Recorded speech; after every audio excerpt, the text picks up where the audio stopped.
Hello, welcome back to the Cricket Nerds. So good to see you all again. Well, not actually see you, but speak to you all again.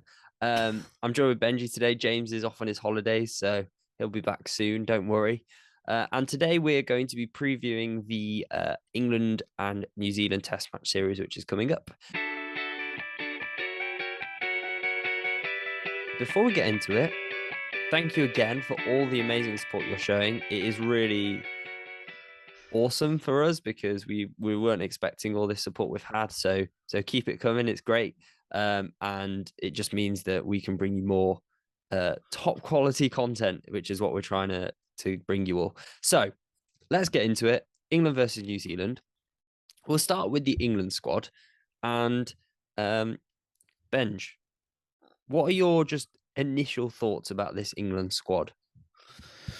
Um, I wasn't surprised by it really. It's it makes sense.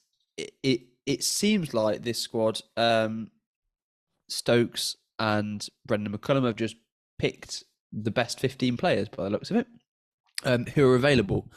England have already announced their first 11 as well for the first test, and yeah, I think they've really gone with the safe option. I reckon. Ollie Robinson's come in. So we're seeing him over an Ollie Stoner and Matthew Potts. They're sort of in there for injury cover. As you'd expect with New Zealand, they've taken one spinner. But whenever we have these things, everyone always wants to talk about the batters, don't they? So the batting top six, you won't be surprised. It's exactly the same as what we saw. Well, is it exactly the same as what we saw in Pakistan? It's not quite because Ben Folkes is back in, isn't he? Yeah.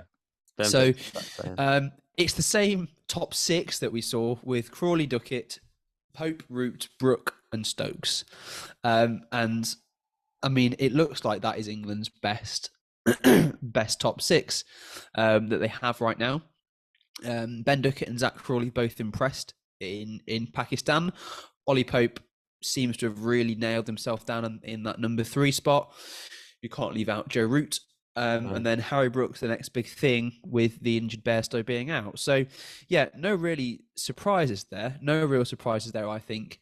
And yeah, interesting.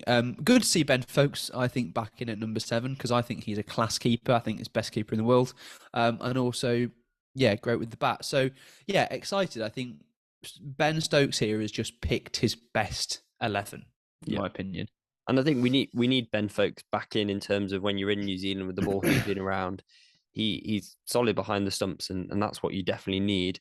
And in New Zealand, you can get high scores. We've seen it in the past in New Zealand. I know when they played Bangladesh last year, there was a score over 500. Mount Morgan, I can't pronounce it. Mount Morganui, is that it? Something like that. But they Something always like that. get big runs, first innings runs there. So you need a keeper who's going to be able to stay with it the whole time. Um, Interestingly, Dan Lawrence has made his way back into the England squad.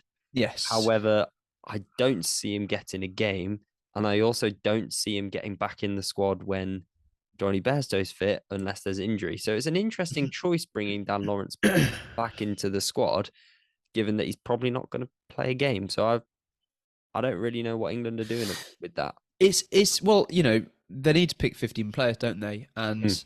And we need to have injury replacement. So, yeah, the other players that have missed out, Will Jacks has missed out, Dan Lawrence has missed out, and then it's Matt Potts and Ollie Stone. So the two backup fast bowlers, as it were, and then yeah, Will Jacks is sort of that extra spin option if needed, and Dan Lawrence, as you just mentioned.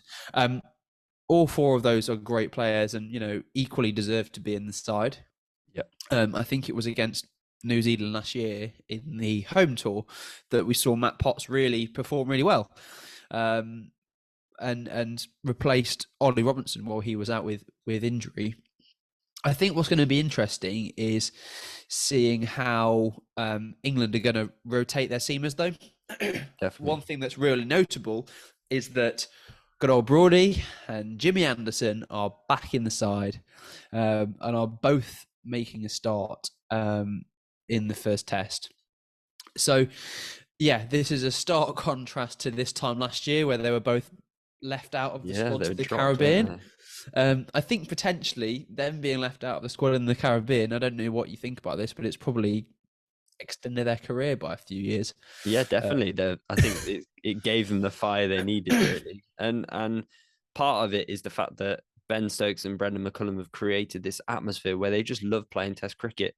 mm. Over in the UK, we like to listen to the Tailenders podcast, which James Anderson is a main person of.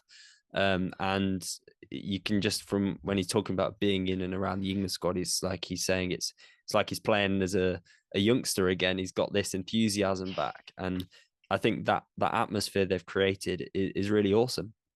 And another thing I wanted to mention on the seamers is I know England have picked their top three in Broad, Anderson, and Robinson, and I know Mark Wood's missing out of this tour through Mm. injury.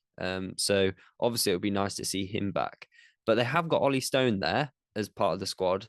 And in the second game, if they need to rest one of those three seamers, I'd love to see Ollie Stone get a game. Um, he's bowled exceptionally well in the England South Africa one day series. His pace is up. He looks really good. And I think it's great that we've got this exciting bunch of seamers in this England team. Jofra Archer's going to come back in at some point. So I I think, don't think we'll see Joffin test much again. We'll just really, break him. we'll see. No, I think he'll be. I think he'll be safe for white ball, like Scurran. I But don't that's think just me. Jofra will rest until he's in the test squad. I don't know. That's an interesting thing for discussion in the comments below. Do you think Jofra Archer will make it back to Test cricket, or will he just be like a Simon Jones? He won't ever get back in. He'll always be there or thereabouts. But yeah, England have some great options, and it's good to see that James Anderson and Stuart Broad are fighting for carrying on as being England's top two. So that's good to see as well. I mean, Um, also 15 years on. Let's just say that 15 yeah, years on from when they first started. yeah, I think it was 2008 when the decision was made to sidetrack Steve Harmison and Matthew Hoggard, and Broad and Anderson became the two premier bowlers for England. So, yeah, like, this is like generational stuff. They've been playing cricket like for like forever. in the last well over 3 decades. It's awesome. Like the 2000s, the 2010s, and now the 2020s. It's incredible to see the longevity of these two. It's the Yeah, longevity is it's brilliant. phenomenal. Um, I don't think I think as well they bring that experience. Like James Anderson, he came to the fore in New Zealand. That's where he really made his mark. I know he got a 5 for on debut against Zimbabwe, but when he became this great England bowler that was in New Zealand, and I think they bring that experience. They know how to win games in New Zealand. Um, but we can't write off New Zealand. They love being an underdog. Um, and their squad looks strong. It does look really strong. Obviously, a change from when England last played New Zealand is that Tim Southey is now the captain. It's no longer Kane Williamson. Do you think that will provide any difference? Yeah, I do think so. I think there's always a difference when you have a new captain in a side. Um, Similarly, how we saw England change when it passed over from Joe Root to Ben Stokes. How we saw with India where it went from Kohli to Rohit. How it's gone with Australia, Mm. with Payne to Cummins. I'm really enjoying the trend at the minute of fast bowlers becoming Test captains. I think it's great. I think it's something that we should continue doing. I want to see Stuart Broad as captain. That would be hilarious. Well, he almost did. He almost did He become did, England yeah. captain. But he'd be reviewing everything. It would be ridiculous. But no, I think yeah, it's you always get a new flair when you have a new captain, don't you? And I think Tim Southey is one of those players who has just got such a good cricketing head. And what I'm hoping to see, and I'm hoping that with the captaincy being moved to Tim Southey, he can bring that new flair to to the New Zealand side. Different strategy, a different way of leadership, but Mm. he still has Kane Williamson there to support him. He's still going to be in and around the setup. He's still going to be playing. He's still relatively in form. Kane Williamson was one of the batters who impressed in New Zealand's tour of Pakistan recently. Yeah. So I think that having him there, similarly to in the England squad, how Joe Root's still there and can just focus on his game rather than having to be the serious captain. He can also focus on his game, focus on how he plays, and focus on his performance. Now, I hope that for me as an England fan, Kane Williamson doesn't focus too much on his performance because, you know, he's the key, isn't he? He is the key. Yeah. We don't want him to come out and score double centuries in the first game. That's a bit too much. We don't quite want that because it's going to be really hard for England to win in that case, isn't it? Yeah. But one thing I do want to pick up, and I want to throw that back over to you, is good mate of Tim Southey's Trent Boult. And some of the selection choices for New Zealand. Bolt's not been left in the side. Not been brought into the side, despite Kyle Jamieson being injured. Do you think that's going to affect their balance at all? Well, I think. Well, I know the Trent Boult is one of New Zealand's best bowlers, and he's kind of like he's the X factor, isn't he? When England played them in our home summer, Boult was dangerous. He was very good, as was Kyle Jamieson. So not having both of them kind of helps England a bit. And they decided to bring in Scott Kuggeleijn instead, who is a very good bowler. Don't get me wrong; he's a great bowler, but he's not as experienced as Boult. He's not as dangerous as Boult. He's never played a Test match before, even though he's a very good bowler who's very experienced in first-class cricket. And so it'll be interesting to see how New Zealand get on, because in a way, you'd say they're in a bit of a rebuilding process. They've no longer got BJ Watling, who is their key keeper. They've not got Trent Boult anymore. They've not got Ross Taylor. So a lot of that experience that was there for New Zealand a couple of years ago isn't there anymore. And so they're looking to these new guys, and this is their chance to perform against a very strong England team. So it'll be interesting to see how they go about. But yeah, I would have picked Boult because he just provides that extra bit of something. But it's a shame that Jameson has missed out in a way. It's going to really be a real headache for the selection for that first Test match, though, because because it's a Test match that's only got two players. A Test match that's only got two matches. A series with only two matches. A series with only two matches. Oh my! I've really butchered that, haven't I? Because it's a series that's only got two matches. I think getting off to a good start in the first Test match can really impact the rest of your series. Matt Henry, who would also be the other obvious option as a seam bowler, again, isn't going to play the first Test because he's missing it for the birth of his child. So really the options for bowlers, for fast bowlers for Tim Southey, pretty much now are Tim Southey, Neil Wagner, and then it would normally be, I'd expect to see Matt Henry being that third main seamer. But I think in all likelihood, we're probably going to see either Jacob Duffy or Scott Kuggeleijn. Scott Kuggeleijn. It is a weird looking surname. No, I just completely forgot his last name. Completely forgot his last name because they are both. They will both be debutants if they get a play. So whoever New Zealand decide to pick as that third seamer, it could be Blair Tickner as well. Oh yeah, Blair Tickner. Yeah, they will be playing their debuts. So we're going to see a debutant playing for New Zealand, which will be interesting. But it's when you look at that England team at the moment and the way they're playing, they're ruthless against debutants. They're going to be ruthless against the New Zealand bowlers. They're going to look to get on top of them. So it'd be interesting to see how New Zealand respond to this England setup. And I'm sure New Zealand will have done lots of research into it. They've seen enough Test matches now to know what's going to be brought to the table from England. So it'll be interesting to see how they respond to that pressure. But it will be a good series. It always is when England play New Zealand. It's always a tight contest. So yeah, it'll be a fun one. Who do you think will win? That's the big Oh, question, isn't it? Who's going to win? It's um, only 2 test matches. It's not part of the World Test Championship.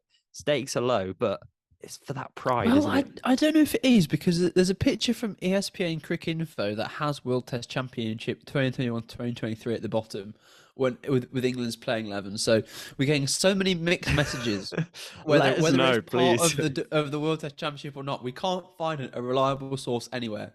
I'm gonna say I'm gonna go in confident here. England 2-0. Oh, wow. Yeah, England I, 2-0.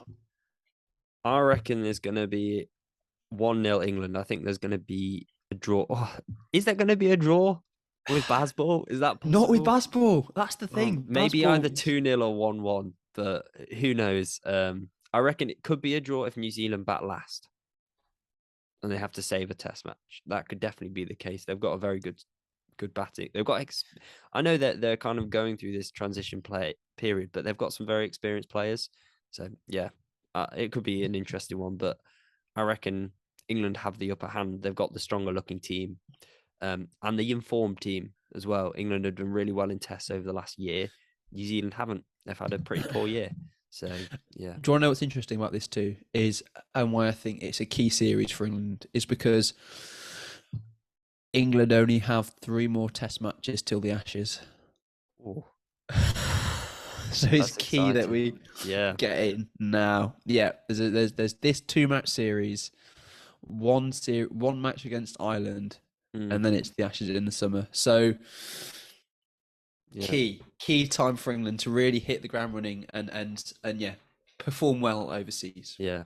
And it'll be good for Jack Leach as well. He's been helped out in these Pakistani pitches of late. Now time to get onto some seamer friendly pitches and see how he does. So that would be interesting too. Yeah, Right. Should we go on to CNQs?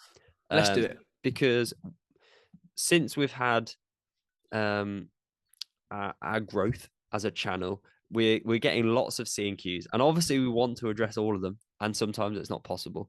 So at this point in time, what we're going to do is we're going to pick 2 or 3 CNQs.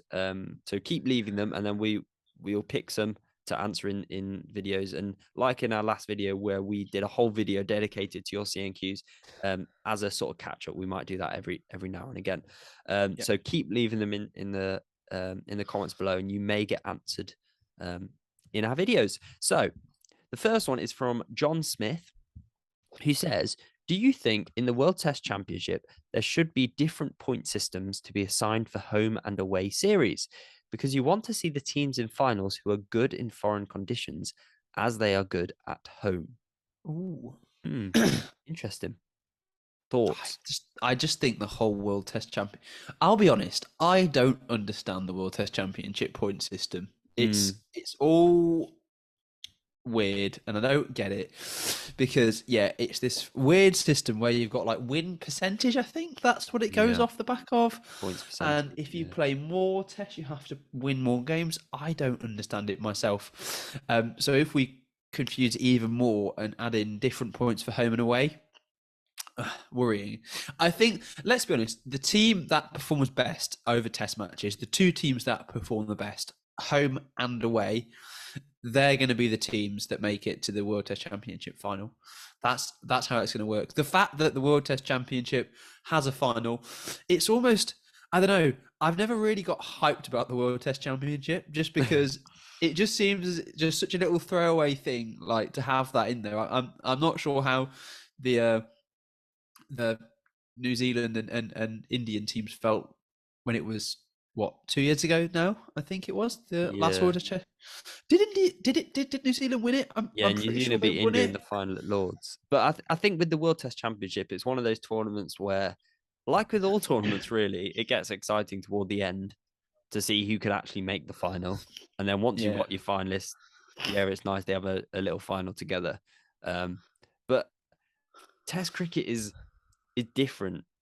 So playing a tournament over 2 years, a team can change completely. Like you see this yeah, New Zealand teams compared with where they were at the start of the World Test Championship. There's a lot of new players, different players. Same with England as well. So it changes. So You've just seen this. You've seen like the Australian and the New Zealand teams do this. You've seen the English team do this, and you've seen India just do this. yeah, like, yeah, like India have just gone from good to better. yeah. New Zealand and Australia seem to be down in the depths, and yeah, England have just skyrocketed. It's just Although Australia have done well of late, haven't they? So they haven't completely gone downhill. they got battered by India. Yeah, well, But that's in India conditions. It's hard anyway. but this is the thing, isn't it? That India are impossible to win against in India. Yeah. But then you've got Australia, who are like a dominant force at home and like whitewash Ashes, and then yeah, thrashing New Zealand. I think South Africa yeah. and the West Indies. No, Anyway. it's not going to happen. But maybe if a team goes to the subcontinent that isn't a subcontinent team, they get subcontinent points. And if a subcontinent team comes to For not having good SENA enough spin. countries, it's I don't think that's fair. No, I think it's we're not going to gonna get some hate in the comments for that. yeah. Anyway, moving on. Sorry, John Smith. It's a great idea. Probably not going to happen. But yeah, I think the overall thoughts from us is they need to address the point system because it isn't ideal. Another one from Shub Dangwell 28, who says, "Guys, don't you think it's important to respect the conditions of pitches of any country whatsoever? I mean, Australia, pace and bounce. England, swing. India, spin and turn. Why cry about the pitch? I simply think it lowers the expectations of the spectators. Also, when Australia were a dominant team and used to beat teams at their home, it wasn't a problem back then." That's a good question. And for me personally, it depends on the wicket. Like when you look at when Australia played Pakistan in Rawalpindi and it was an absolute road. England played against Pakistan in Rawalpindi, again an absolute road. There's nothing in it for the bowlers. I mean, you can complain about those pitches. However, at the end of the day, the ICC will judge whether a pitch is poor or not. And both teams have to play on that wicket. And I think part of the challenge going to India, for example, is Australia are trying to beat India in their conditions, which they prefer.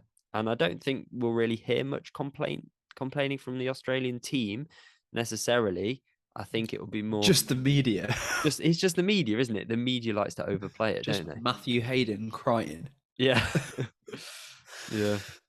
But no, I agree. I think there's something beautiful in like each country having its own different way of preparing pitches, and you have to play a different type of cricket in each country. It's something that's brilliant about cricket, and something that's fantastic about Test cricket in particular. You think with a sport like football, you can just go there and play football. There's nothing much to it, but everything changes in cricket. Even like with the balls, like using a Dukes in England versus using a Kookaburra overseas. It's just, yeah, everything plays and it does that. The only thing we don't like is when a test match is over in 2 days, because then yeah, we want to see long test matches with tense finishes. That's what we want to see. But yeah, it's an interesting one because it also, when you're in a different country, you can have different conditions in different parts of the country. So in England, at the Oval, it takes more spin than any other ground in the country, and people suggest you play 2 spinners at the Oval. So there's all sorts of weird stuff that goes on. But anyway, it's been a pleasure. Thank you so much for watching. Please like, please subscribe. Let us know your predictions for this series in the comments. Listen to us on all the podcasting sites that you like to listen to. Follow us on social media. The link tree's in the description. Thank you so much for watching, and we will see you very soon.